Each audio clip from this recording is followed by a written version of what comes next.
ऐन सणासुदीत सर्वसामान्यांचा खिसा आणखी थोडा खाली होणार आहे। सरकारनं विविध खाद्यतेलांवरील आयात शुल्क 20% वाढवल्यानं खाद्यतेलाच्या दरात प्रति किलो 30 ते 35 रुपयांची भरमसाठ वाढ झाली आहे। सोयाबीनचे भाव वाढवण्यासाठी केंद्र सरकारनं शनिवारपासून खाद्यतेल आयात शुल्कामध्ये 20% वाढ केली आहे। याचा परिणाम बाजारावर दिसून येतोय।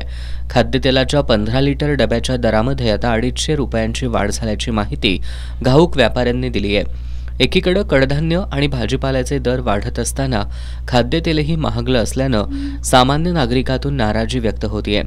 केंद्र सरकारनं कच्चे आणि शुद्ध सूर्यफूल तेलासह इतर काही खाद्यतेलांवरील कस्टम ड्युटी वाढवण्याचा निर्णय घेतलाय। त्यानुसार कच्चे आणि शुद्ध पाम तेल, सोयाबीन तेल आणि सूर्यफूल बियाणे तेलावर बेसिक कस्टम ड्युटी वाढवण्यात आली आहे।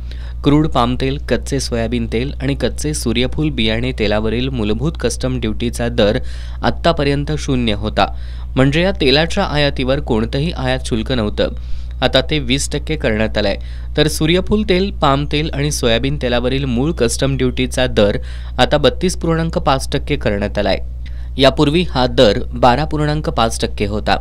ऐन सणासुदीत ही वाढ झाल्यानं खाद्यतेलाचे दर वाढले असल्याचं घाऊक व्यापारी महेश वारके यांनी सांगितलं। जे केंद्र सरकारनं 20% आयात शुल्क लावलंय, त्यामुळे गणेश चतुर्थीपासूनच तेलाचे दर वाढायला सुरू झाले। हे अजूनही वाढत आहेत। जे 120 रुपये किलो सरकी तेल होतं ते आज बाजारात 150 रुपये किलो झालेलं आहे। आणि ग्राहक जे आहे आमचं ते म्हणते की गेल्या आठवड्यात तर आम्ही 120 घेतलं आणि एवढ्यात कसं वाढलं तेल दर, ते त्यांना समजावताना आमची नाकीनऊ आले दुकानदारांची। तर माझं एकच म्हणणं आहे की सरकारनं या सणासुदीच्या तोंडावर आयात शुल्क रद्द करून ग्राहकांना दिलासा द्यावा आणि त्यामुळे तेलाच्या दरावर परिणाम होईल। तसंच डाळी देखील असेल, डाळींची देखील आज गगनाला भिडलेल्या आहेत। जे हरभरा डाळ 80-90 रुपये किलो असायची, यात 100 रुपयाच्या पुढे गेलेली आहे हरभरा डाळ।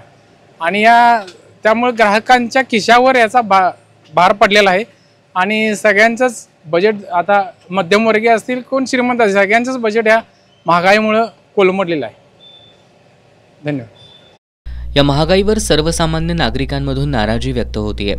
एकीकडे सरकार विविध योजना जाहीर करत असताना दुसरीकडे अशा प्रकारे महागाई करून सर्वसामान्यांचा खिसा रिकामा केला जातोय। बघा, तेलाचे रेट वाढलेत, किलो मागे 30 रुपये। तर हे बजेटमध्ये, पहिल्या बजेटमध्ये आणि आत्ताच्या बजेटमध्ये भरपूर फरक पडतोय। त्याच्यामुळं घर परपंच कसा चालवायचा, काय करायचं, ह्याच्यासाठी भरपूर जळब असते आणि पगारामध्ये पुरत नाही एवढ्या, म्हणजे वरचीवर महागाई वाढत चालल्यामुळं। दरम्यान आता सप्टेंबर महिना संपतोय। नवरात्र आणि दसऱ्यासारखे सण पुढच्या महिन्याच्या सुरुवातीला म्हणजेच ऑक्टोबरमध्ये येत आहेत। त्यानंतर ऑक्टोबरच्या शेवटी दिवाळीचा सण आहे। सणासुदीत खाद्यतेलाचा वापर वाढतो। अशातच झालेली ही दरवाढ म्हणजे सर्वसामान्यांना महागाईचा मोठा धक्का मानला जातोय।